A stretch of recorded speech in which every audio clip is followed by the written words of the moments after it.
Hello, anyone watching, and good evening, Glen Buckley. It's good to see you back fighting fit and Yes. fighting for the cause of APTA.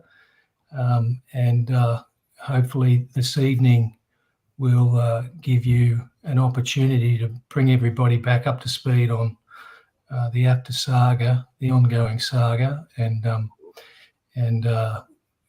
what the next steps in that are. How have you been, and what have you been up to?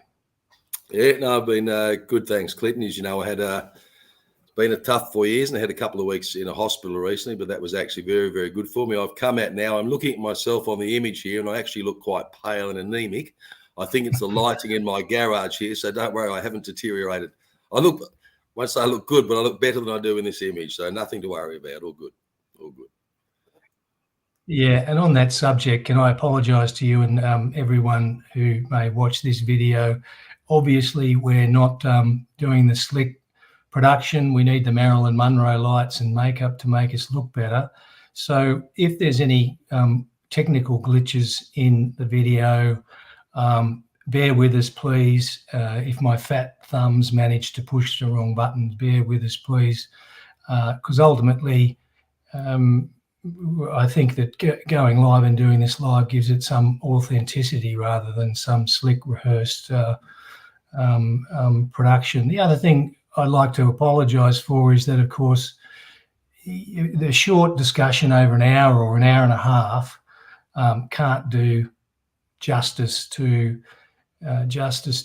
everything that happened to you and APTA over the years.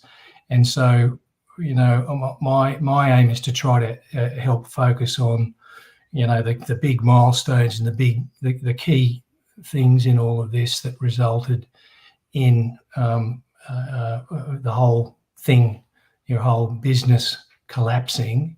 And no doubt reliving some of this may be a bit traumatic for you. So if you need a break or something like that, let us know, because it's trying to tell the life story of APTA and you and your family in an hour and a half is doesn't do it justice. But on that subject, can you give us a bit of an overview of the beginnings of APTA and Melbourne flight training, which, as far as I know, are different names for the same corporate entity? Correct. Yeah, there's only ever one ABN, one ACN, one business, and that business, if you like, I'm not an account, I'm not an accountant, but yeah, the company started off being called Melbourne Flight Training. The company changed its name. No change to ABN directors or anything like that. Just purely a name change from MFT to APTA. So from Melbourne Flight Training to Australian Pilot Training Alliance. So it was the name of the company, the AOC holder. That was the only thing. A name change to more reflectively replicate, rather than be called Melbourne Flight Training, I wanted it called Australian Pilot Training Alliance to accurately reflect what it was. So correct, it is the same company and the same business. It operated as a flying school since, I think, late 2005, early 2006. Based on the feedback that I got from CASA, we had an industry leading of safety and compliance throughout that time. Yeah, I'm not trying to pat myself on the back. I'm trying to explain to you that it was a well-intentioned business. And interestingly, I will pat myself and the team on the back for this, but that business grew to, I think, be the second busiest flying school in Victoria over a period of 2 years without spending a single cent on advertising, on word of mouth, because my business partner at the time and I put our heart and soul in and tried to run a good flying school. What happened over the years, other flying schools will lose their chief flying instructor. That was a terminology at the time, rather than the head of operations, the chief flying instructor. What's referred to as one of the key personnel. Those schools were quite often, and this was quite common in regional areas where flying schools can't attract, they don't have the turnover, the volume of work to attract a CFI to a regional area. That looks like our...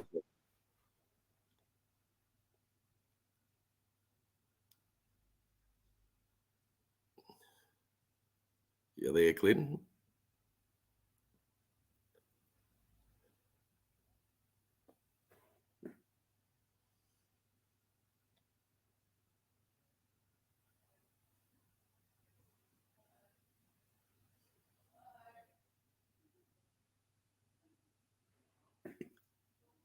Hey, to my family's watching. You hear them in the other room. So can you hear me, you guys?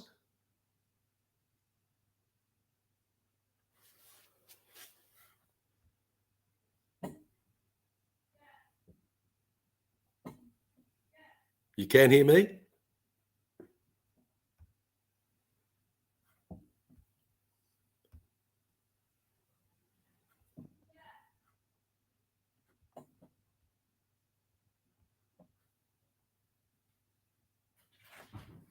I can hear you. You can hear me, yeah. Maybe, Okay. yeah. Okay, no problem.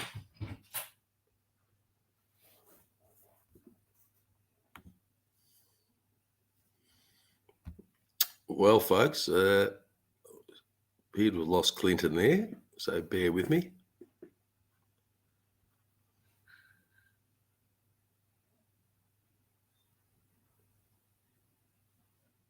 Look, pending with the absence of Clinton, I'll keep talking about the situation. So just to recap there, so I had a flying school since 2006. During that period, what happened? Other flying schools sometimes lose their what's called their chief flying instructor or their key personnel, which would mean that flying school operations weren't permitted to continue by CASA.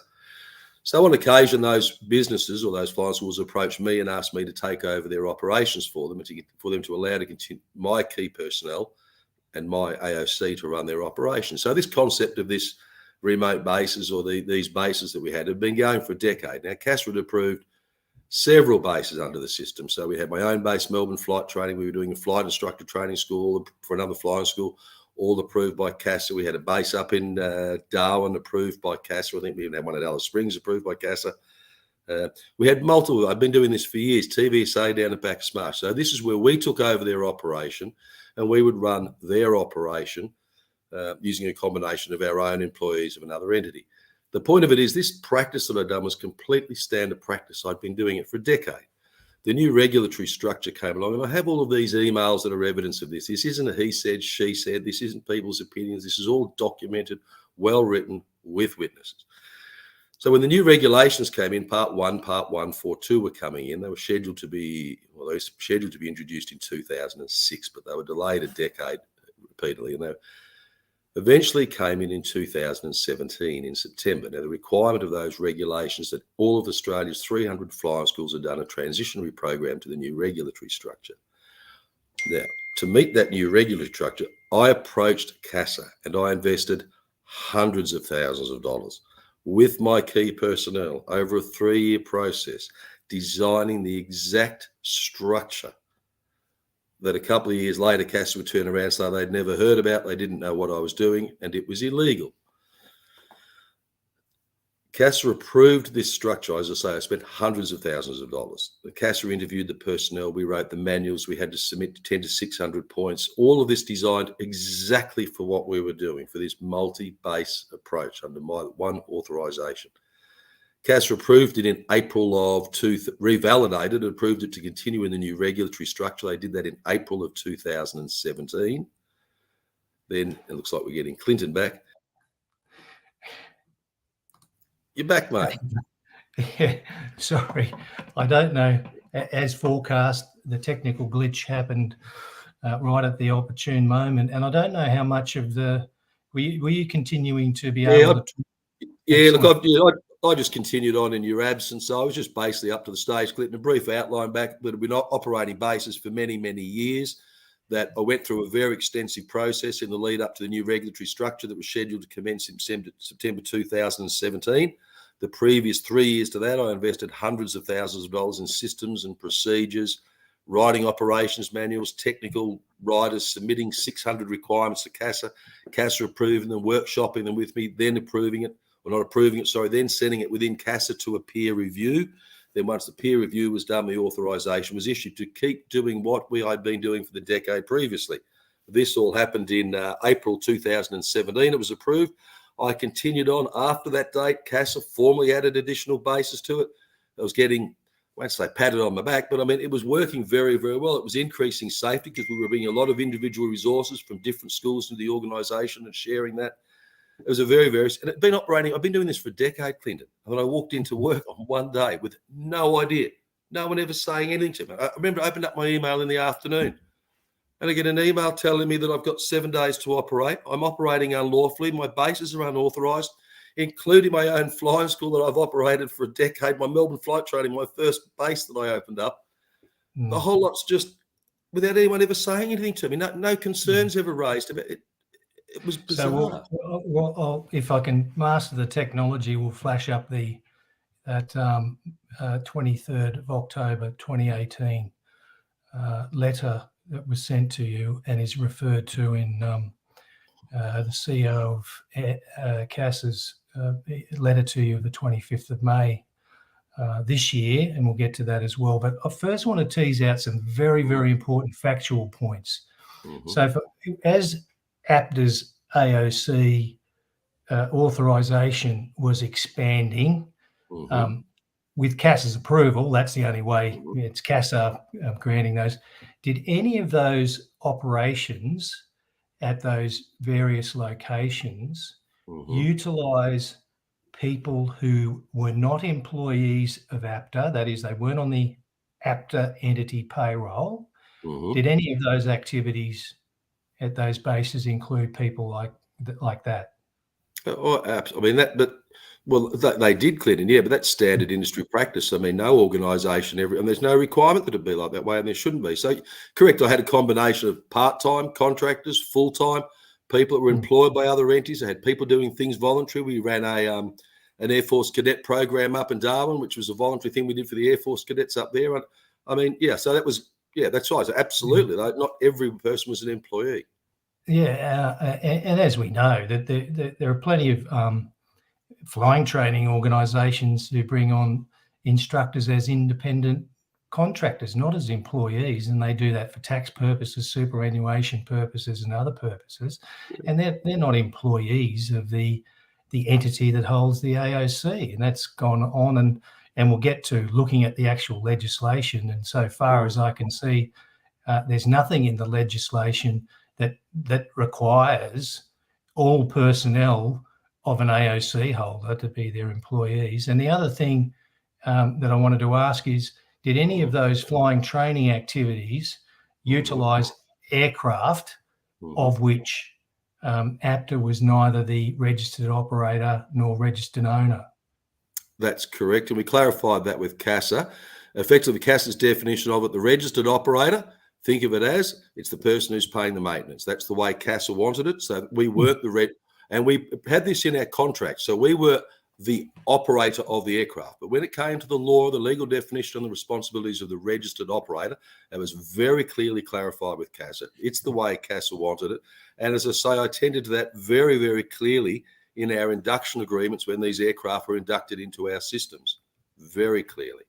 But in any event, the point I want to tease out, as a matter of fact, the things that subsequently were said to be resulting in all these operations being unauthorised were known to CASA.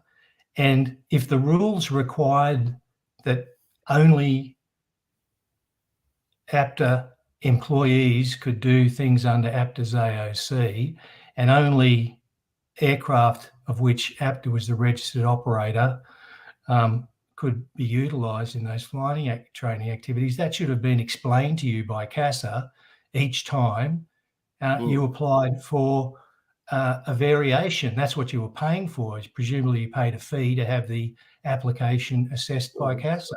Well, it's a comprehensive process, I can assure you, including on-site visits and across-the-table meetings and writing manuals and procedure. It's a very comprehensive procedure, and I depend on CASA for it because it's CASA that tell me the requirements. I meet the requirements, I submit it, they approve it. I mean, yes. So if all of these things were so important from a regulatory perspective, CASA should have explained that to you and said, "Oh no, we can't approve this location to be under your AOC because there are a whole bunch of people here who aren't your employees, and you're not the registered operator of these aircraft." It seems obvious that should have been explained if it was, and enforced if it was such an important thing. Correct. Would you agree? I don't know if you'd agree with me this on Clinton, but there's no requirement that anybody be employees. And in actual fact, if you think of it, CASA's definition, if you like, or the way they're interpreting it is less safe than my way of interpreting it. Because the way I look at it and the way the legislation is written and the way it's been done in the industry for years, from Qantas do it, the Air Force do it, all the airlines do it, all the flying schools do it, not everybody is an employee. The responsibility is much bigger than the employee. You know, like if someone goes out flying under my AOC, delivering flight training at the Latrobe Valley base, the Ballarat base, that responsibility that I hold is identical, irrespective of whether they're an employee. CASA seems trying to suggest that I have a different level of responsibility if somebody's an employee. Yeah. Well, I looked at. We'll. You know, we'll. Yes, exactly. We this know, is what I was we know to. that. Yeah, we know that an email was sent to you, and we'll show that email where Peter White, I think on 30th of April 2019, wrote to you and said that CASA got external legal advice to say that what you were doing was not precluded by the rules. I respectfully agree with that opinion, because presumably whoever gave it went to read the rules. But we'll see what damage had been done to APTA. But at this point in time, I'm just looking at the definition of personnel in the Civil Aviation Safety Regulations. This is in Part 141, and there's also the equivalent definition in 142, and it says personnel for a Part 141 operator includes, now first thing is, this is a legal point, includes means it's not an exhaustive definition. It's saying the operator's personnel includes this bunch of people, but it could also be even broader. But if we read on, includes any of the following persons who have duties or responsibilities that relate to the safe conduct of the operator's authorised Part 141 flight training.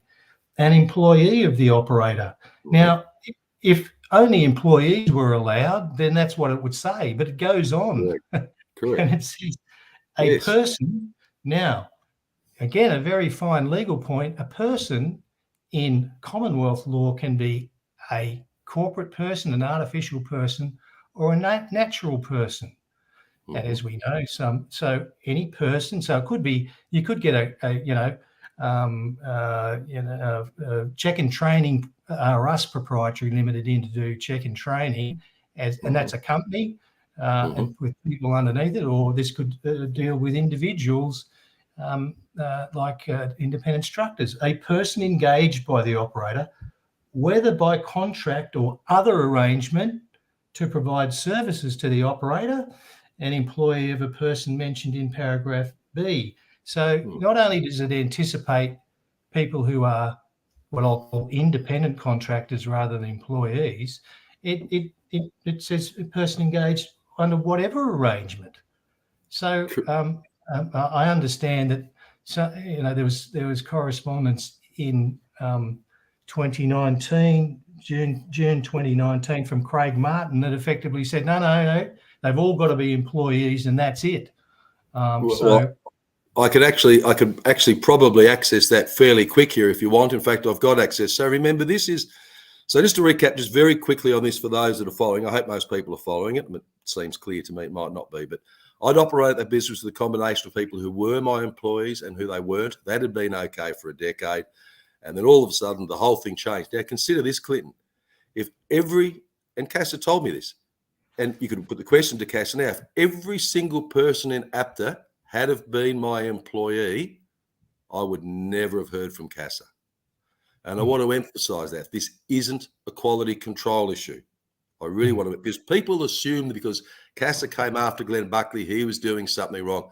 There's no quality control issue. The systems were designed for the specific purpose that they were doing with CASA. And I put that to Miss Spence when I had the opportunity. And I said, I want you to tell me what I did wrong. But I just want to jump around a bit here. You've very clearly clarified in my mind what I knew right from the start, what the whole industry knew, and what CASA should have known, that the relationship of the employee, that's not what it's about. It's the person operating under the authorisation. Yet, this is what CASA used as the basis for me to give away all my students, because they said to me, now this is coming from this is senior personnel within CASA. This is the Executive Manager, Regulatory Services and Surveillance at the time. Now, out of respect for him, I'm not going to say his name because he's left the organisation. Nevertheless, He wrote to me, very senior position, for the avoidance of doubt, this would allow flight training to be conducted by APTA employees only, not employees of affiliates. Well, yes. June Yes. 2008. Well, we'll catch back up to that correspondence because when you look at this stuff, they've got they just change tack and just say, oh, this is okay. It's not okay. It's not precluded. We just need to get contracts in place, and then suddenly another position changes. But I just want to get up to the 22nd of October 2018. I picked that date for a reason.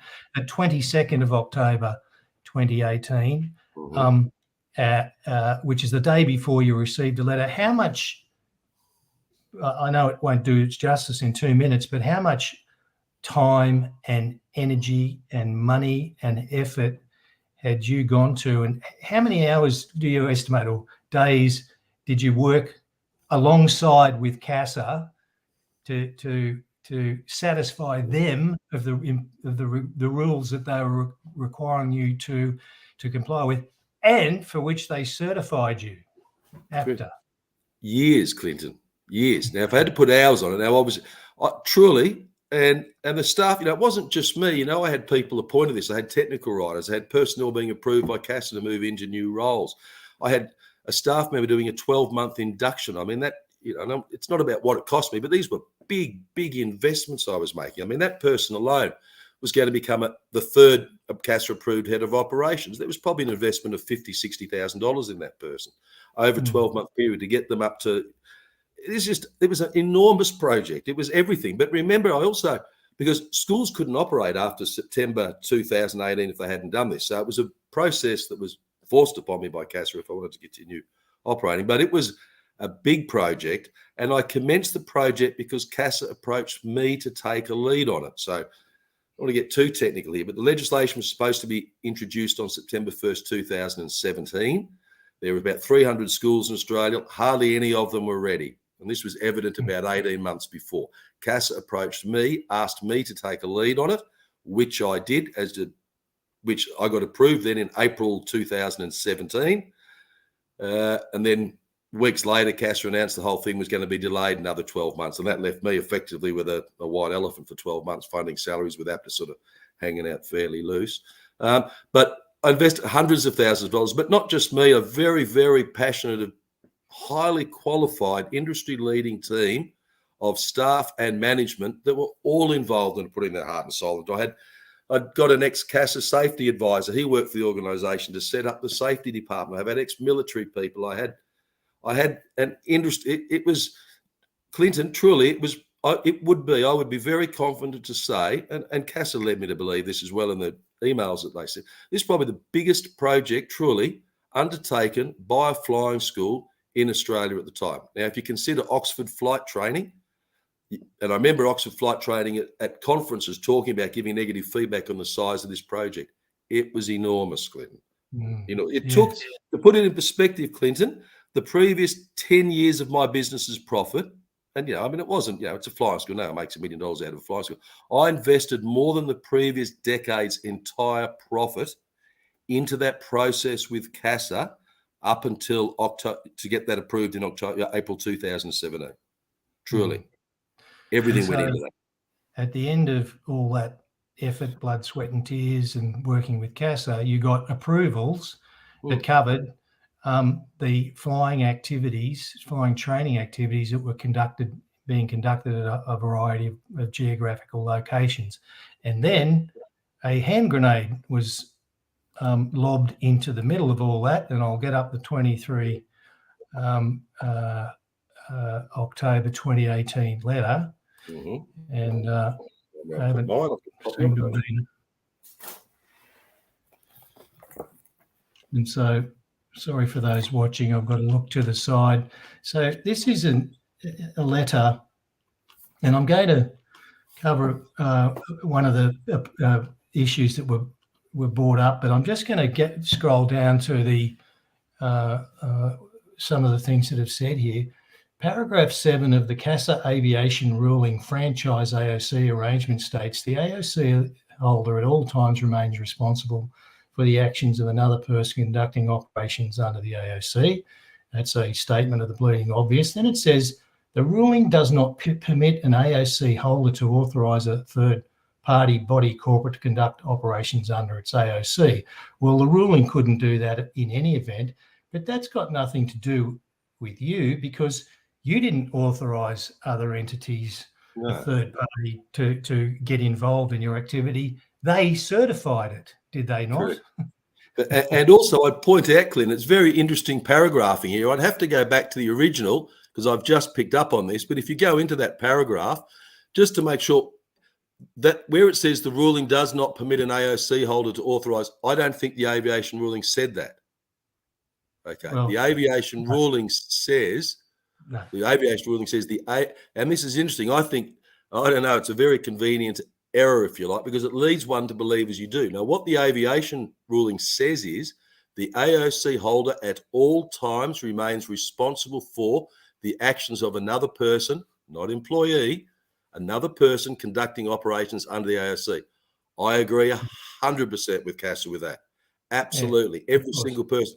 Then they go on to say the ruling does not, that's someone's interpretation. That's not in the aviation ruling. The ruling does not, so that needs a new paragraph. They're trying, what they meant to say was the civil aviation rules do not permit. But in any event, what I'm saying is that it wasn't you authorising other people. It was CASA approving changes to your AOC that authorised it. So I don't know what that sentence has to do with it. But then you go into this list of things that they seem to think is relevant to the compliance or otherwise with regulatory requirements of what's going on under APTA's AOC. It says these alliance companies pay their own operating expenses. Well, so what? I mean, there's nothing.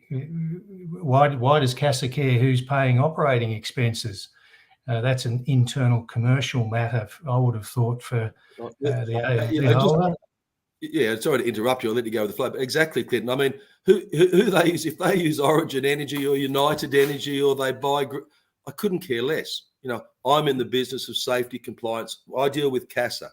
You want to go and organise your electricity? That's your business. But yeah, sorry, keep going. And even if under these arrangements with your commercial arrangements with these people at these different places, you say, well, you are going to be responsible for buying your own avgas.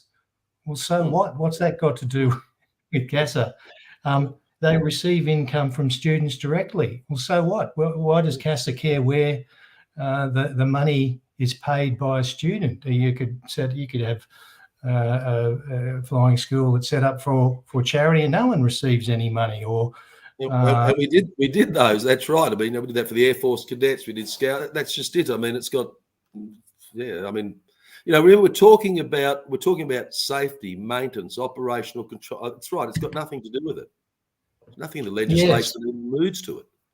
So, in any event, what we'll see is, and we'll go through this letter, but what we'll see is, in effect, this presented you with a fait accompli. There was no real room to move. This was all going on now, unauthorised and therefore illegally, even though it had been authorised by CASA. It says your website also lists as members, in addition to those companies mentioned above, ARC Aviation, Flight Standards Aviation, Avia Aircraft, Melbourne Flight Training and Simjet Training Systems. So under the heading unauthorised operations, they're saying that let's pick out Avia Aircraft. How long had that been operating under APTA's AOC as a consequence of a variation approved by CASA? Okay, Clinton. Now, just for the viewers as well, I am not trying, and I will answer the question. I mean, this is 5 years ago, and a lot of time there's a lot of things went on. I would suggest 12 months. Right. behaviour, learn to fly. Maybe we'd had TVSA for a few years prior. In fact, TVSA is on there. We had TVSA at transition. Yeah, they would have been on for at least 12, probably longer. Yeah, no, a good 12 months. And learn to fly probably for about 2 or 3 years. What about ARC aviation? ARC aviation would be very similar, would have been, I'd suggest, 12 months. Which was the one that was in, didn't they give you an authorization to do something in Darwin at some stage along? Yeah, we did Darwin. You know, Darwin was something we did about 8 or 9 years prior, and we shut that down kept the base, but just didn't operate out of there about Right. 6 years ago. But that was the point of the Darwin base is it was exactly these bases just done almost a decade earlier. So we'd been doing it. So before that Darwin base, before you pulled out of that Darwin base did utilise people who weren't APTA employees and weren't using aircraft that you weren't the registered operator of, but had nonetheless been authorised by CASA. Yeah, and inducted into our systems too. So, you know, it's not just a set and forget. I mean, we went up to Darwin, we induct the pilots in because they're now teaching our syllabus. You know, the aircraft have to be inducted to our system. We have to track the maintenance. So, and CASA, you know, and this is the bizarre thing, CASA's there side by side, but as they come on site, we have to write these procedures. They have to approve it. I mean, I'm dependent on CASA. Yes, yeah. And they go on to say, as noted above, if APTA has facilitated these companies operating in contravention of the above provisions, APTA would be a party to such contraventions and may be the subject of enforcement action. So, I mean, as we know, all of the contraventions in the civil aviation rules are at least a strict liability offence. So happy days. This is all unauthorised. All of this is criminal activity that's going on. And they're proposing to refuse some approvals that you put in there, and you had 7 days to respond. Yeah. And as we'll see when we get to the CEO of CASA's letter, she characterised this letter as unexpected and unsettling. And I characterise this as equivalent to rolling a hand grenade into the middle of a family picnic. Anyway, we'll get into that letter. Just as a matter of interest, now it's a letter, it's a public letter. David Jones, how long had he been in that job when he signed that letter? You know, this is very interesting. Okay, so I didn't even know David Jones. Our previous regional manager had been Michelle Massey. The first that I knew that I had a new regional manager was when that letter came, and I was like, "What? This is like, who's this fella?" So I jumped on the phone because, to be honest with you, first off, you've got to bear in mind, Clinton, I've been operating the business like this for a decade. I speak with CASA on a daily basis. So I meet them, they come on site. We go. I mean, this has been going on for a decade, and then I've got this letter, and it's signed by this fella called David Jones. So I ring him up and I say, David, I said, what's going on here? And his words to me were, these are his exact words, Clinton. And I remember there were witnesses in the room at the time. He said, Glenn, first off, I said, can we meet tomorrow? And he said, yes. And then he established contact with me. He said, look, Glenn, to be honest, I'm not all over it. I need some time. And this is all in writing. I've got this written, Clinton. This is documented things. And I said because I sent him an email. I said, David, I said, you can't be serious. I said, you've signed that letter and you're seriously telling me you're not all over it. And then he ended up postponing the meeting a week, and I couldn't meet with CASA for a week, and obviously everyone had time to brief him. Well, it's a pretty standard trick, and I've seen it pulled on numerous occasions, and that is you get the new kid on the block, the bright-eyed, bushy-tailed new person who's keen to impress, and you give them something that stinks, but that person doesn't understand that it stinks, and effectively use them as a patsy. Now, I don't know, I may have to apologise to David Jones, but I suspect that if he actually woke up and realised what was going on, he probably didn't last long in the organisation. But again, I'm speculating there. Well, interesting you say it, because he did leave shortly after this whole matter started to come to light, as interesting as a lot of the people involved in it did. I will say something about it. I'm not about his personality. I'm not going to speak to that. And this isn't being disrespectful, but he had no idea about flight training. And this is a lot of the problem. You know, you have a lot of people with no flight training background. In fact, not even pilots usually. And I could be wrong, but I don't believe David Jones has a background as a pilot or as and obviously therefore as a flight instructor. So you have, I'm not going to talk to their intent, but you have people making big decisions about topics they really, with all due respect to them, actually know very little about, because aviation is a massive industry, as you'll appreciate. There's all sorts of aspects to it, but flight training, like the other sectors, is very specialised. Yeah. Well, now we need to address the paragraph above, which they seized upon. What they put in the letter was they quoted some text from APTA's website, and it said, importantly, you retain complete control over your own business. This is an alliance member. Your business maintains its identity and individuality. Your administration function and procedures remain completely your own, independent of the alliance. Now, what did you mean by that? Because someone like David Jones or another layperson might interpret that as meaning that they have complete control over the conduct of flying training operations and the compliance with regulations, et cetera, et cetera. Is that what you meant? No, because I would have written that. So I'm trying to sound like a smart aleck, but no, sorry, Clinton. But no, it says, importantly, you retain complete control over your own business. So let's talk about that. And as you say, people outside of flight training might, different components here. We've got the regulatory compliance and we've got the safety. We've got the CASA aspect of the whole thing. That was our area of expertise. That's what we do.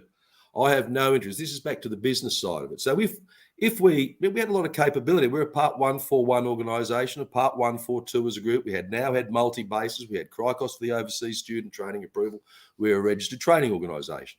So we had a lot of capability, probably more capability than any other flight training organisation in the country, I would suggest to you. So if we went out and secured a large international pilot training contract, we had the opportunity to rotate them through the bases.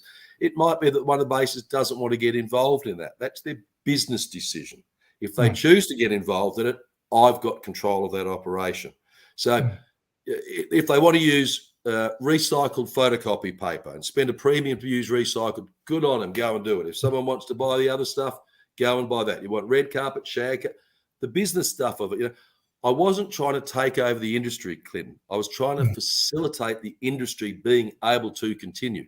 So I wanted Latrobe Valley Aero Club as Latrobe Valley Aero Club. If they like sitting around the bar on a Friday night and they don't want to turn it into a big cadet program college, I respect that. So I will manage that operation to be that type of an operation. What beers they've got in the fridge, that's a business decision. You guys choose what beer you want in the fridge. I'm going on a bit about it. It's very important to people who aren't from aviation to understand that anything to do with CASA, I was responsible for. I was the authorisation holder. Someone wants to complain that they don't like the beer, go and speak to the committee. Yeah. Well, I suspect the fact that it's quoted in the letter seems to me it inexorably follows that there's some profound relevance to what they quoted. And it seems that they have interpreted that as meaning that APTA had no control over anything that was going on, whereas what you're saying is it's all those things. You had no control over the things you couldn't be bothered having to control over because they had nothing to do with compliance with the civil aviation rules. Well, safety, correct. That's right. Those things, they're just of no interest to me. I don't want to get distracted by those sort of issues. I'm focusing on safety and compliance. But it also does say in here, we'll take on the responsibility for the key personnel requirements. So all of the responsibilities are laid out in the CASR 141142, and all of those responsibilities are laid out, and my key personnel have to ensure those things. So the responsibility of the key personnel requirements, as outlined in the legislation, remained mine. Yes. And so that letter is lobbed like a hand grenade into your lap. What else did CASA do around and following that time? Right. Well, you got to understand, and sorry, let's put that down.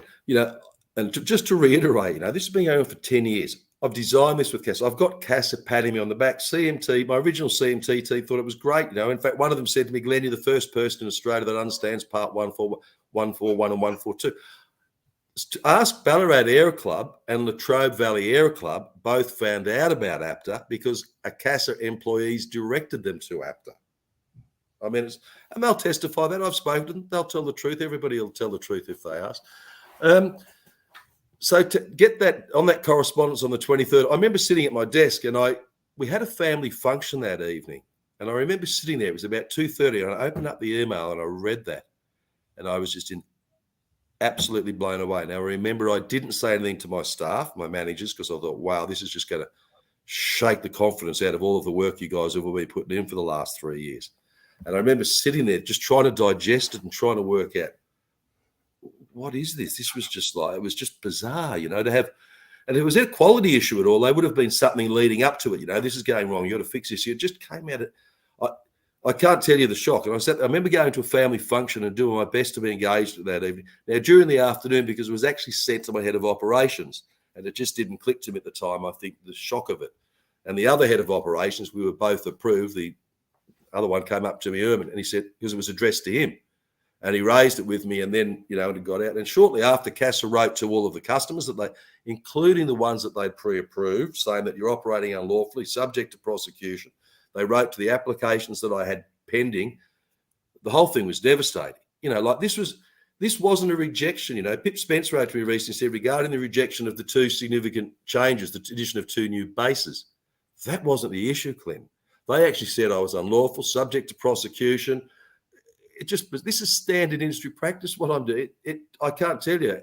And what happened immediately, you've got to understand the model that I built with CASA from the outset, and I have the emails where we're discussing all this, and the CASA personnel, past and present employees, will come forward and tell the truth in this. I've spoken to them. They'll tell the truth, not go on my side, not go on CASA's, tell the truth. Yeah, it's an enormous project. It's bizarre. And what were the financial and other consequences for the whole? What I built with built with CASA and had approved by CASA 18 months earlier cost me about $1 million a year to run, Clinton. Okay. It was about $20,000 a week. Okay. I had admin staff, technical writers. I had 2 approved CASA safety managers being the key personnel, 2 CASA approved CEOs. Okay. It was big business. We had and interesting, the Ombudsman never even asked to look at this, but we had the exposition. This was all controlled by a system called Flight School Manager that we had designed. It cost a lot of money, and it was dependent on, as CASA was fully aware, and as is written in the proposals that I put to CASA, and as the CASA people say, the whole concept was designed on me having 10 entities under the approval. That's what made the process break even. I needed 10 members on board. Okay. Put rough figures on it, $1 million to run a year, need 10 members each putting in $100,000, and we can fund the biggest safety department in Australia. $250,000 on the safety department. No school is bigger than that. Oversight systems. Clinton, I was the first flight training organisation in Australia that opened up all of our systems to CASA in real time so that CASA could see flight and duties. They could see who was out flying, what SAR times had expired. Have we done our safety meeting, the safety minute notes, training records up to date? CASA could look into from their office in the city for the first time ever everything that we could see. They had full access. So the levels of operational control, oversight are unparalleled. So, Unfortunately, according to CASA on the 23rd of October, it was all unauthorised, even though they'd certified it all. So did you suffer financially?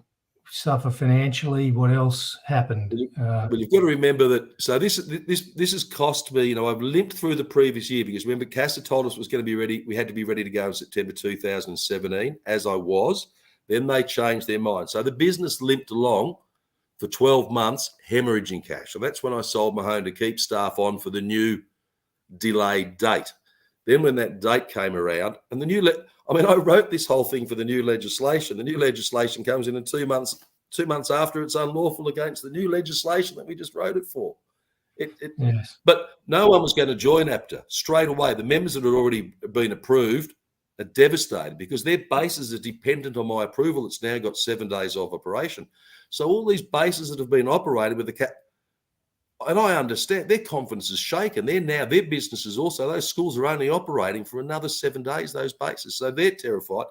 Anybody who's got their applications pending for APTA, and these bases got to understand, if I take the base up at Ballina, they have to set the base up for CASA to come and inspect. This isn't a paperwork exercise. We go and say, what, we want to open up at Ballina. They tell us the requirements. We set up the base. We induct the people, set the safety department up, all the systems and procedures. Then CASA comes and inspects it and ticks off on the procedure. So this is big investments by people. And this is a lot of people lost a lot of money, because when CASA turn all that around and say, no, now everybody has to be an employee, you've got 7 days to trade. Existing customers are terrified. No one's going to join APTA, so I'm never going to be able to get to the 10 customers to reach my break-even point to operate this system. So until I got 10 members on board, I'm subsidising that as my family were and trying to keep the staff salaries on. So, and I think that's something the Ombudsman, or maybe I haven't communicated well enough, but, I built this to require 10 members. It wasn't one member and the other 9 were extra profit. It was built. It needed 10 approved members to operate. Otherwise, I had to fund it. Once my own funds had run out, because it was staff salaries, my parents came forward and they put a couple of tranches. My parents put in $300,000 for me trying to avoid redundancies. And people would say to me, well, why did you go on with it so long? Because CASA led me to believe I could resolve it. CASA kept thinking it was just around the corner. This went for 8 months, Clinton. 8 months. Well, about 6 months in, you get this email from Peter White, 13th of March 2019. It should be up on the screen. I look sideways to read it, but it's unusual in a lot of respects. First of all, Peter White says, Dr. Alec has asked, and I agree with the intent, that I communicate the following messaging so that the APTA legal representative is clear on Lara's expectations prior to the meeting. I think it's legal and regulatory affairs. So what this email from Peter White seems to do is to cut and paste some stuff from Lara that they've obviously drafted into his email. And it seems that Peter White is taking responsibility for agreeing with what, with the intent. And it's hard to know whether he's agreeing with the intent of telling you all this, or he agrees with the intent of what it all is. You see, I understand it's a very good thing that CASA explains in words of one syllable, but we'll see it's words of many syllables, what its requirements are today. And that's a different thing from who took responsibility for deciding what those requirements were. But in any event, we've got this lobs into your lap. This is 13th of March, so November, December, January, February, March. So you've been 5 months into these restrictions. The purpose of this correspondence is to put beyond doubt the Civil Aviation Safety Authority's understanding of the current status and prospective disposition of matters relating to blah, blah, blah. So this is 5 months in. You'd think it would have been more reasonable and appropriate for them to have put that to you in October, because the 23rd of October 2018 letter didn't give much wriggle room for anything. But it goes on to say, and this paragraph intrigues me. The operational and organisational arrangements contemplated by CASAR Part 141 and Part 142 are based on a conventional business model under which all of the operational activities conducted by an authorised holder are carried out for and on behalf of the authorisation holder by persons employed by, in all respects, acting as agents for the authorisation holder. Now, I just look at that, and my opinion is it's just wrong on the face of the legislation. We saw the definition of personnel, and also, and as we'll see, CASA conceded. We'll get to the email where CASA wrote to you and said, actually, we've got external legal advice that says what you're doing isn't precluded. So another change of position. But I'm just reminded of, I watched the outgoing Chief Justice of the Federal Court, Chief Justice Allsop, retired. I don't know whether it was in something I read in one of his speeches or a judgment or hearing during a case, but he said that the word agent is the single most misused word in the law, and duty of care is a single most, because there are lots and lots of people who do things for people who are not, in all respects, acting as agents of the authorisation holder, in all respects. An agent in law, a real agent in law, in all respects, is someone who has actual authority to create legal relationships between a principal and a third party. That's what an agent in law is. I have actual authority to create a legal relationship between Glen Buckley and Fred Nurk, where you're obliged because I'm your agent. Now, if this were true, it would mean that when Qantas was employing its own baggage handlers as employees, they could have gone off to the Fair Work Commission and said, we are in all respects agents for Qantas, and we now put in a submission that's binding on Qantas, doubling our salary and doubling our leave entitlements. Now, simply giving that example shows what a ridiculous suggestion it is, that all people doing things, all the personnel of a certificate holder are in all respects agents of that holder. And as I said, those operations that we know on that go on where an organisation brings on an independent contractor as an instructor or something, I'll bet my bottom dollar that the arrangements between them and the certificate holder will have a clause in it that says the person acknowledges that they are not and will not hold themselves out in any respect as employee or agent for the certificate holder. That's the whole point of the arrangement. So the certificate holder isn't obliged to pay superannuation and sick leave and all that sort of stuff. So I just looked at that and I shook my head. And as I say, we'll see that a couple of months later, that seems to that they seem to have changed tack. And then notice one here. So this is CASA's firm settled position on what the rules require. APTA must provide CASA with a final and complete version of the contracts into which APTA has entered or proposed into with the legal entities APTA has agreed. So it's your job to put those contracts to APTA, to CASA, so that CASA can decide whether the contracts that you propose to use satisfy them. And that's what I call the you need to think, you need to guess what words we want to read in order to satisfy us. And again, as we'll see, we'll fast forward shortly.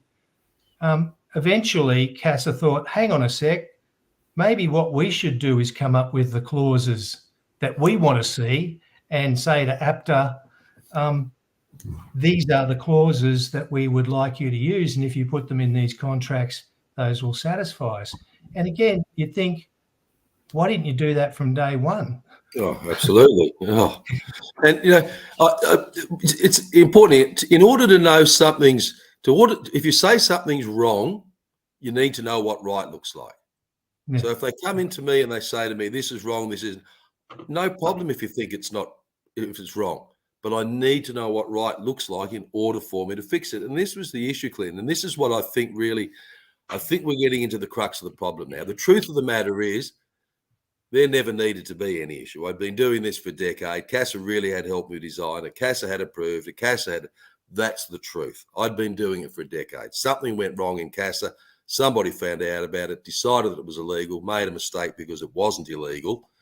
And that was supported by the Ombudsman's investigation. And then there was just this complicated web that I call an alternating narrative. We went down the whole contracts issue. Clinton, this entire matter could have been absolutely, and this I want Miss Spence to understand, because this is what I'm going to tackle CASA on.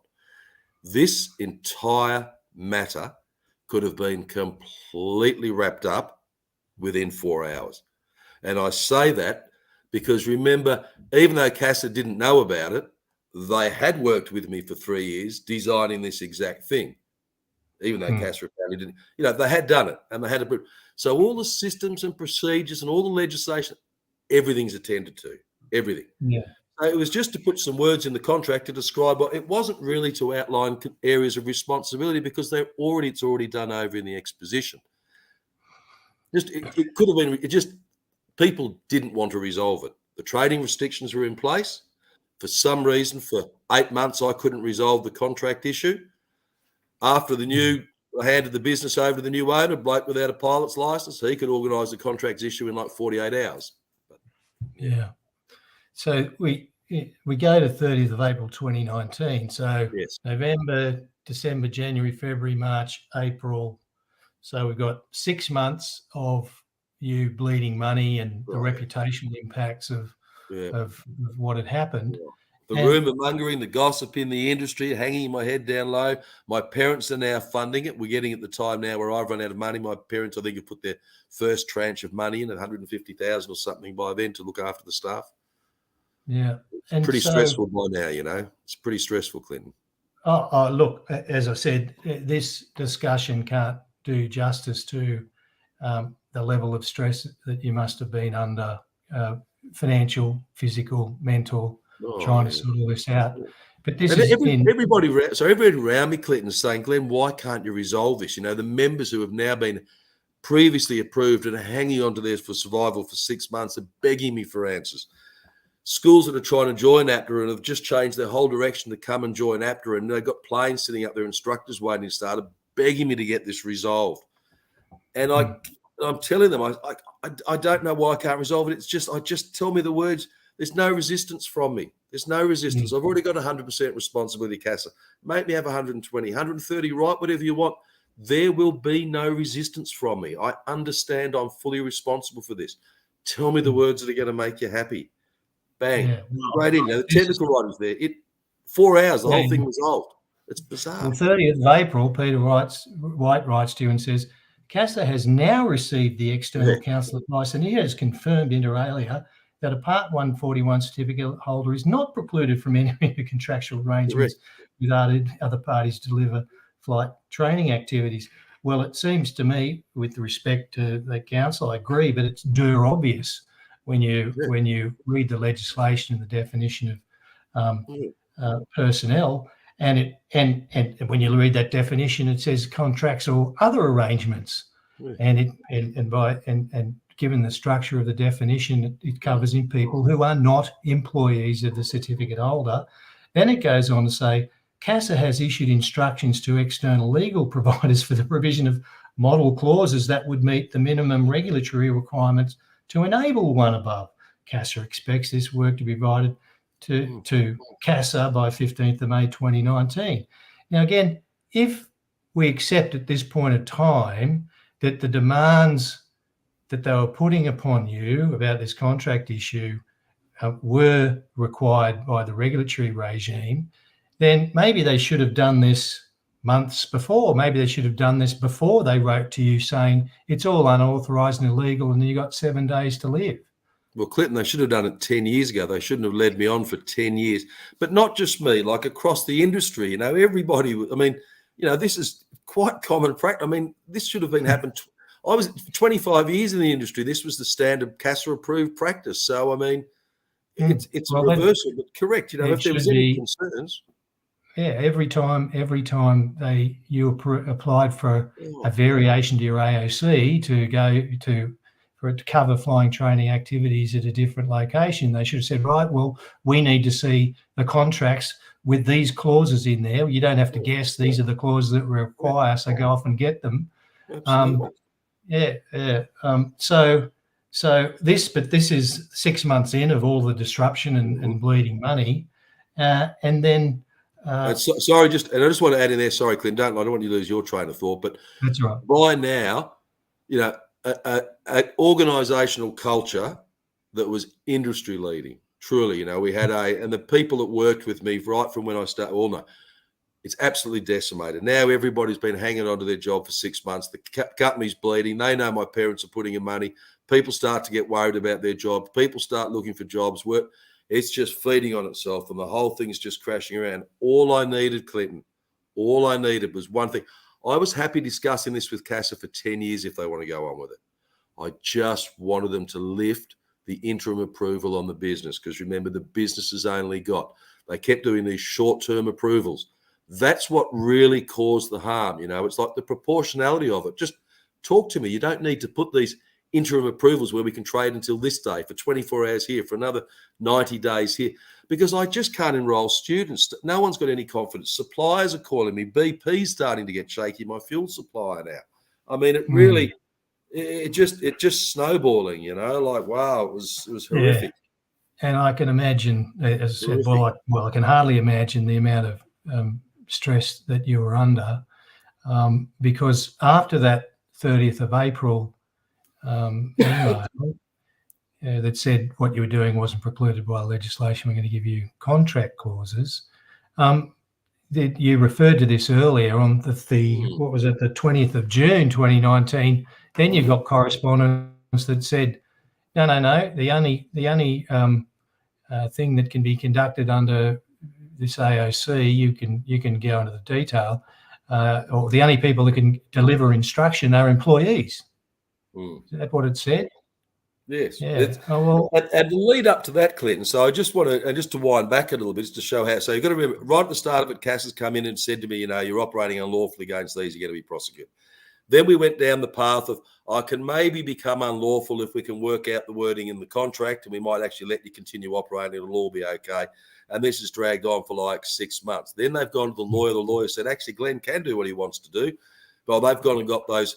Now, they got the model clauses from the lawyer, and they gave them to me, and I embedded them word for word into the contract, and I got back to them with CASA within 48 hours.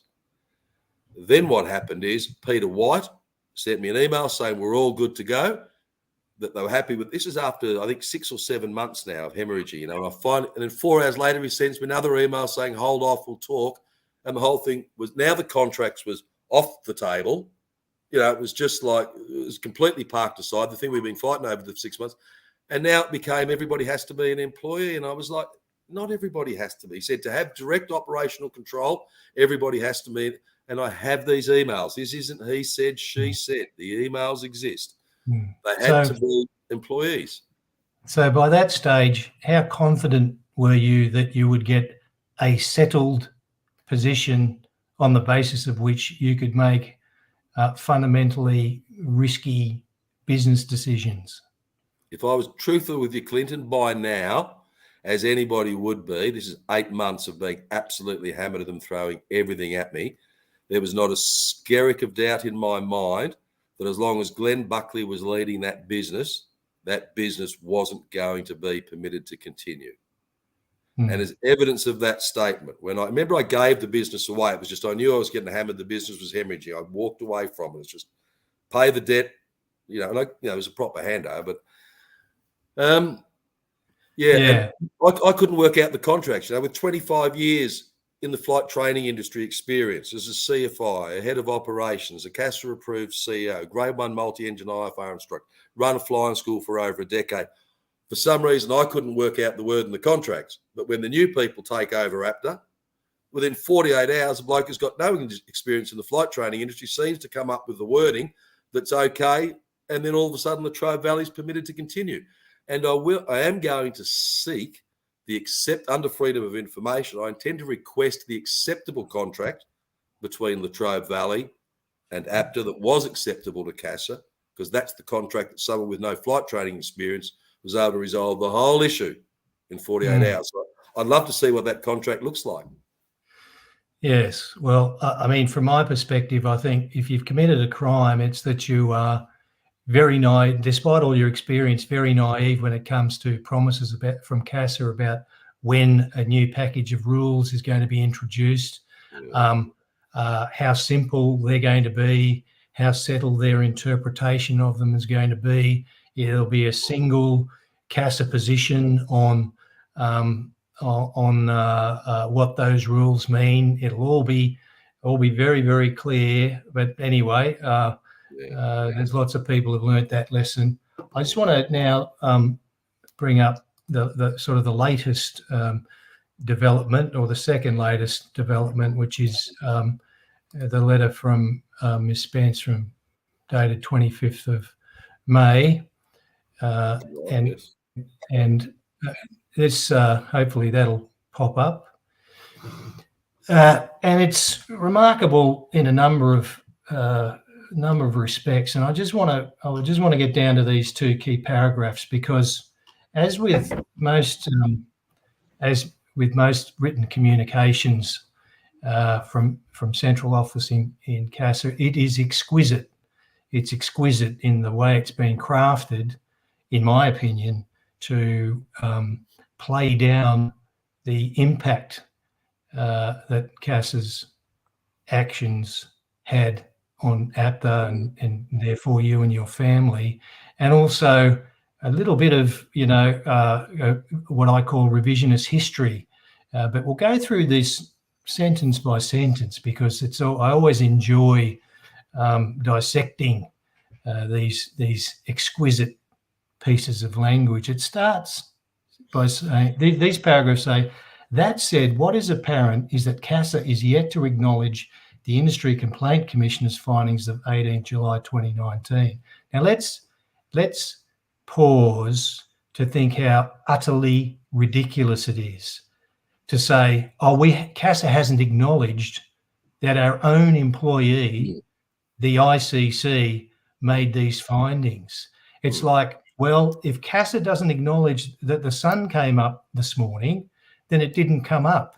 We don't need CASA to acknowledge anything. As a matter of fact, that those findings are there. It's a CASA employee's findings, and if that's the way they're going to treat things, like, well, the ICC can find that, we don't agree with it. Yes, all these people out in the regions have interpreted the rules this way, but you can't rely on that because we don't acknowledge that's correct. Then people dealing with CASA should be dealing with one person and one person alone and saying, okay, Ms. Spence, what do you acknowledge this rule requires? Because it seems like unless you acknowledge it, CASA doesn't acknowledge it. It's ridiculous. The ICC found that the timing of the change in CASA's regulatory approach in October 2018 and the manner in which it was communicated to APTA were likely to be unfair, even though the regulatory approach itself was appropriate and reasonable. And I always like that self-serving characterisation. Everything that CASA does is appropriate and reasonable. Just ask them. And they'll give themselves a pat on the back. And we'll talk about that regulatory approach itself was appropriate and reasonable. What was the regulatory approach in the 23 October 2018 letter? The regulatory approach was that this was all unauthorised and everything was happening in breach of the law. Yeah, correct, yeah. It didn't say... It was bullying, it was bullying and intimidating. That's what it was, bullying and intimidating. It didn't say the regulatory approach then wasn't, we've figured that there's a couple of little ticks in the box that you weren't asked to tick.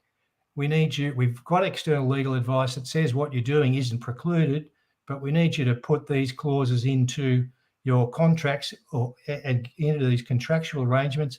And once you get those two ticks, tickety-boo.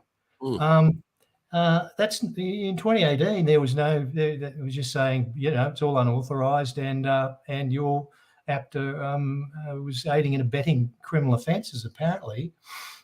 The ICC also concluded that CASA had taken a different position about APTA's business model without forewarning, and collectively it was likely to have had sufficient information about APTA's business and operational model prior to October 2018 to form a position about its compliance with regulation. Well, let me say, it's not likely, it's certain that CASA knew what was going on, because that was its job. It was being paid to assess the circumstances against regulatory requirements, and if there was some relevance to whether someone was an employee or not, and some relevance about contractual clauses, then that they were on notice of that, and they should have inquired into it. And the fact that they didn't means that they made a decision that it wasn't relevant. Or if it was relevant and they failed to dig into those details, then they stuffed up. There's no other alternative. If you accept the reasonable and appropriate regulatory position, then the reasonable and appropriate position that should have been put to APTA years earlier. And each time you applied for a variation in your AOC to expand your operations. They should have said, no, you're not allowed an expansion because you haven't told us all this information. So I don't think it was like, well, you might have a different view. Was there any chance that the people working with APTA didn't know about what was going on?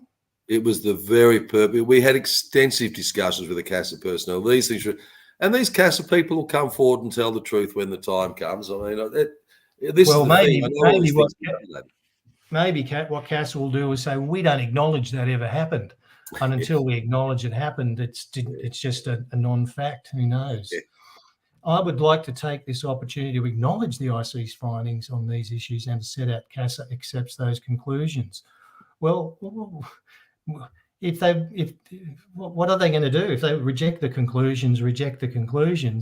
But then again, they've got to provide reasons, their logic for rejecting those conclusions.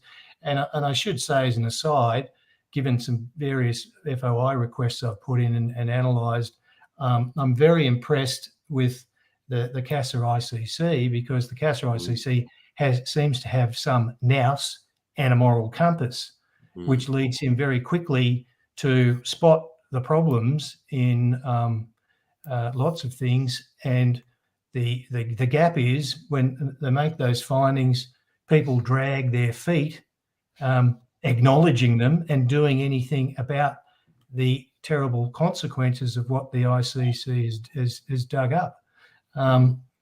So I would like to reflecting on those findings on behalf of CASA, I would like to extend our apologies for the timing and manner of CASA's correspondence on 23 October 2018, that after significant change applications may not be approved. I accept that it was likely that you had relied on information from CASA. Likely? Is it likely? Yeah. What? It's likely. It's offensive to me, but it's certain. What else are you going to do? You come to them and you say, I want you to assess my application for activities under this AOC over there. What else can you do but rely certainly on what they tell you about what they need in order to satisfy them with the regulatory requirements? So I accept that it was likely. No, it was certain that you'll forgive me if I'm wrong. Was it certain that you relied on the information? It was certain. I mean, in certifying them, they're saying that those arrangements complied with regulatory requirements. On temporary now it says temporary basis there. That's an interesting. I don't know what do you understand the significance in temporary basis, because weren't there activities at locations that weren't temporary, had been going on for quite some time? Yeah, just to give you a brief overview on that there. So basically, and we sat down across the desk. I remember, I won't say their names, but they may recollect this conversation because I have spoken to them. But I sat across from the CMT team, and we spoke about how long. The question was, and my other head of operations was there, my safety manager. We were all the executive management team, and we had a discussion about how long it would take CASA to approve a new base. CASA's response was it would take 6 to 7 weeks, I think was there. Just something in that vicinity, 6 or 7 weeks. Then it was CASA that said, why don't you use a temporary locations base? And to be honest, I hadn't thought of that. And I remember sitting back in the chair in the boardroom there, and then it was Nishi, the flight operator, CASA FOI, said, well, these are already approved bases. Like Latrobe Valley is already operating. Ballarat Air Club is already, this was his conversation, is already operating under somebody else's AOC. He said they already obviously meet CASA's requirements as far as facilities and the size of the building, et cetera, et cetera. So he said what you could do is to facilitate continuing operations, use your temporary locations procedure, activate them, but we had the approval to do as a 142 organisation, activate them in the interim, okay, once we're satisfied. And we had a very extensive process that we designed with CASA and CASA approved before we took these bases on to induct them. They would then come on. We would run their existing systems and our new systems in parallel so that there was good overlap. And then we would submit the application to CASA. And it was CASA's recommendation that we operate using our CASA approved temporary locations procedure while they process the application. And in fact, Learn to Fly, it took them 12, I think it was 11 months, just under 12 months to process Learn to Fly's application. So we put the application into Learn to Fly, activated as a temporary base as it was supposed to for the 6 or 7 weeks. Okay. It was really just a temporary base in name because it just operated like all the other schools, everybody fully inducted, but for the terminology, so we knew where we were with the process. It operated. Learn to Fly went for almost 12 months. We kept saying to CASA, when's this approval going to come through? And then CASA sent the approval through for Learn to Fly. So my point would be, if you sat on that application for Learn to Fly for 12 months, it was supposed to be a 5-hour regulatory task. That's what we paid for, 5-hour regulatory task, 12 months. So it was very comprehensive, the CASA processes. So. And then the letter goes on to say, it is apparent that with the benefit of hindsight, once CASA had identified the issues with the proposed model. Now, let's just talk about the benefit of hindsight and once CASA had identified the issues with the proposed model. That language suggests that they woke up at some time in 2018 and had an epiphany and realised, this is all unauthorised. All of what we've been facilitating in discussions with you and encouraging you to believe was certified. They woke up one day and found out all these facts, like the nature of the relationship between you and all of the personnel and aircraft at these locations. Like they only found out about that looks like sometime in 2018. Now, as we've discussed, all of those issues, if they were regulatory issues that were relevant, they should have been identified years before when they were working with you. But setting that aside, let's say they really found out something, CASA, I'm talking about CASA, found out something new and fundamental about the legal compliance with your with APTA's structure. You don't need the benefit of hindsight to say, gee, is this going to be a problem if we lob this hand grenade into the middle of this family saying, guess what? You don't need hindsight to know that the way in which to deal with that epiphany is not to write you a letter saying, congratulations, it's all unauthorised, you're facilitating unauthorised thing in contravention of the law. You don't need hindsight to do that. No. Anyone with an ounce of humanity and general moral compass would know that. But reflecting on that, now that you've told me about the guy that signed the letter and his introduction, I suspect that he didn't comprehend the massive consequences, and he was just used as the convenient. Hey, mate, sign this, send it out, and because I can't understand how anyone with a moral compass and an ounce of humanity would not understand that letter was like lobbing a hand grenade into the middle of a family picnic. And she goes on, and CASA's change of position on this issue would have been unexpected and unsettling. And that's just a gross understatement based upon Clinton, it's more than that. Sorry, this I'm not angry at you. Now, this gets me angry, really. It's much, much more than unexpected and settling. There's businesses was closed down. I lost my home. I lost my business. I lost my job. I lost my life savings. I lost my mental health. I lost my physical health. I lost my self-respect. Staff lost jobs. Businesses closed down. Suppliers were left unpaid. Students had their training impacted. Okay. I carry that burden every day. My father said to me yesterday, he said, well, when you put the business over to the other people, don't they take on those responsibilities? Well, absolutely they do. They chose not to pay them. The burden's mine. I carry this every day, Clinton. Okay. People know about this. I had a nervous breakdown and ended up in a psychiatric hospital over this, Clinton. I mean, my life has been devastated. So, Miss Spence, that's offensive, and that's why my wife's coming with me to meet you. Yeah, because from my perspective, when I get a letter from APTA with charges for aerodromes that I haven't been to in accordance with the APTA letter, that's unexpected and unsettling, because I've got to spend 15 minutes writing back to them saying, no, that's not right, this is wrong, and I've got to divert my day to 15 minutes of non-productive activity for over $6.20. That's, or somebody backs their car into a bollard in a car park. That's unsettling and unexpected for them. But to be told, you get a letter saying, oh, this is all unauthorised and you're committing offences. I'd invite Ms. Spence to contemplate this scenario. She's sitting at her plush office at CASA. Just got another 15 grand a week in her pocket. The pocket's full. I think it's around 15 grand a week. I haven't done the precise calculations. It's all monopoly money once you get to that level. And she opens a letter on a desk, and it's from the Deputy Prime Minister saying, guess what?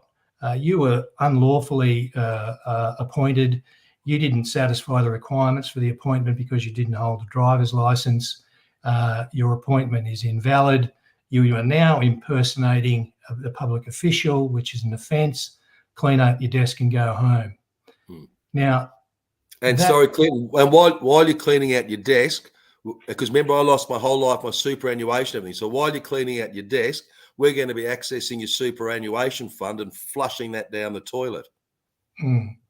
So after that unexpected and unsettling letter, I suspect that what would go through Mrs. Spence's head, the roller coaster ride of emotions and disbelief at the possibility of getting that coal, she'd probably get to the point and say, well, hang on a sec, nobody told me that I had to have a driver's license to have this job. So if it is a requirement, why didn't they tell me? And by the way, everybody knew I didn't have a driver's license. It's on my LinkedIn profile. I'm making this up, my LinkedIn profile and blah, blah, blah, blah, blah, because that's the sort of situation you're in, where you get this letter saying it's all unlawful, and you've got the prospect, which became reality, of the damage that was done to you financially, physically and mentally.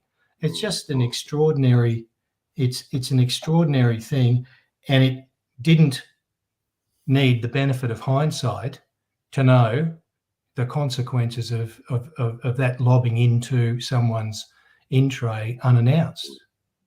You know what would have solved the you know what would have avoided this whole thing? If CASA actually followed their own regulatory philosophy. If they actually, I mean, I know it's not legally binding and it has no, but just, it's back to the ethics, the principles of it. CASA could have resolved this in 4 hours if they wanted. They chose not to. They chose to bury me. But, and it's so I know the regulatory philosophy is not binding, but get rid of the thing, don't put stuff up there if you're not. I don't care if they have a regulatory philosophy. I truly couldn't care less. It's a waste of time anyway. But don't put it up there, because you lead people to believe that that's your organisational culture. That's how you think. That's how you act. And as an organisation, a business, I depend on CASA to act in accordance with their philosophy. So if you're not, you go through it, Clinton, on this thing, and I think 9 of the 10 points, it's disgraceful, their performance against it. So get rid of it. Anyway. So, well, now this is real hindsight. Let's assume that the regulatory approach, which CASA said was appropriate and reasonable, and we're not quite sure, well, they're referring to 2018, so I can't, the 2018 letter, I don't know what's reasonable and appropriate about that approach. So I think maybe what they're referring to is all of this stuff around contract clauses and employees, but it's actually hard to pin down what regulatory approach they're talking about. But that uncertainty of itself is a problem. And if you'd known back when you were thinking about implementing the concept what was going to happen, if that was the regulatory approach and the way they were going to deal with you, would you have gone ahead with what you did? No, I wouldn't have, Clinton. If I knew they were going to be so combative, you've got to understand this was a change because they were supportive, they were encouraging. I was working with them, so I guess I felt good. If I knew that it was going to end up like this, I just wouldn't have done it. Yes. And I suspect they asked me to take the lead on this. It was CASA that approached me and asked me to take the lead on it. I remember the other schools warning me at the time, saying, "Don't do it, Glenn. Don't do it. You'll regret it." They all warned me. Well, as I said, if you committed any crime, it's the crime of being very naive, notwithstanding your long experience with these kinds of things. Now, on that note, what do you envisage to be the next steps in this, and what can the many people who support you, what can they do what are the next steps, and what do you want people to do to help? Well, look, I guess, I haven't sort of prepared an answer for this, but let me talk about this. Okay, so the first thing is I know there's a GoFundMe page going, and that GoFundMe page, emotionally, it gives me especially before I went into hospital recently. I guess I'm a lot better now and handle things a lot better, but that GoFundMe page, as well as people, gives me a lot of emotional support. To be honest with you, I'd like to put a temporary pause on the GoFundMe, and I know I want ethics to prevail. I want to go and sit down with Miss Spence. I want to sit across a desk from her, and I want to talk to Miss Spence. And when I come out of that meeting with her, it will be very, very clear in my mind which way I am going. Very clear. I said to my wife, I said to her tonight, when we walk out of that meeting, we will know if we are litigating or not. Just bear with me. So I will give her that up. So I guess that's where I am. So I'm a letter. Those that follow on P. Prune will know that I've sent a letter to Miss Spence. She's responded. There were some discrepancies in it, which I've addressed so that we can move forward in the meeting and not be wasting time over areas of dispute. I'll have that meeting with Miss Spence, my wife, and I. Depending on who she brings to the meeting will determine who I bring to the meeting. Hopefully it can be a smaller group as possible. To be honest with you, ideally I'd like, and this is going to sound quite bizarre, I'd like a member of the Australian Federal Police there, to be honest with you, because either I have committed an offence or somebody has. So there's either misfeasance in public office, misleading information, or otherwise I've been slandering CASA personnel saying that they've been providing false and misleading. So I think this is getting to the stage really where it actually needs a proper investigation with somebody that could be someone from the Prime Minister's Department allocated. It could be a couple of Australian Federal Police officers. But I think someone really needs to look at this and say, right, who's committing the criminal actions here? Yeah, well, a lot of those things like misfeasance in public office, that's not a criminal offence. It's not an AFP matter. I don't think. Although, I mean, I'm reminded of the Robodebt Royal Commission and the appalling things that I saw that have been revealed out of that. At least the letter that was sent to you on the 23rd of October of 2018 didn't have the AFP logo on it, which the poor people that were the victims of the Robodebt juggernaut received. My fear is that what it's revealed has revealed a cultural thing within the public sector, which is not a one-off. And if we look at Robodebt, that involved tens of thousands of people who were sent letters unlawfully, despite in legal advice that they had received, and then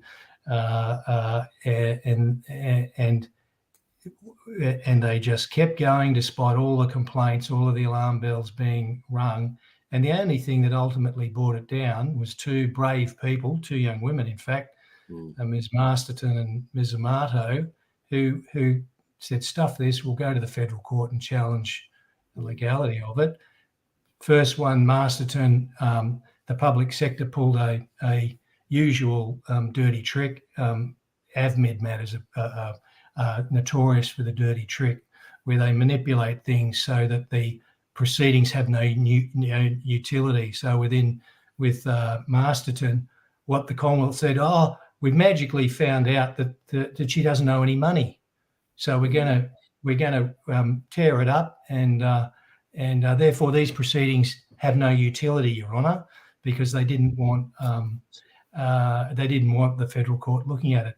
And what they said it was based on is because the lawyer representing her put in an affidavit, said, well, she told me, Miss Masterton told me, the lawyer, that she declared all her income and therefore she didn't owe the debt. Now, she'd already said that. And so the Commonwealth was looking around. It's just a sleazy trick and in bad faith. But then Ms. Amato pressed on, and that's when it blew up. The legal proceedings, and up until then, the public sector just continued feeding the juggernaut. The appalling thing about it was also, the most appalling thing for me was how debased the ombudsman function of the Commonwealth has become, the circumstances of their engagement. But anyway, you're the purest optimist. Yes. And it may be that the meeting with Ms. Spence is going to be very productive for you. That's a decision that you make, and no doubt you'll keep everybody informed of progress. I mean, at this point, all I can say is there are a lot of supporters out there, as you know, and we're very keen to try and help you as best we can, and keep fighting the good fight. Glenn, any closing words? No, just I guess a message to Ms. Spencer. I'm looking forward to meeting her. I hope just that the meeting can be well intentioned. I just want to thank everybody in the industry, and I must say I have people. I'm going to just say his name. John Ryan's a name at the moment that springs to mind. There's a lot of people that call me and I don't call them back, and it's not. I just want to apologise to people. Like I'm not in a brilliant space at the moment. It's amazing. Like anything to do with aviation causes me a lot of anxiety. So I guess it's a bit sort of off the cuff. But just to everybody out there who's a supporter, I really do appreciate all your help.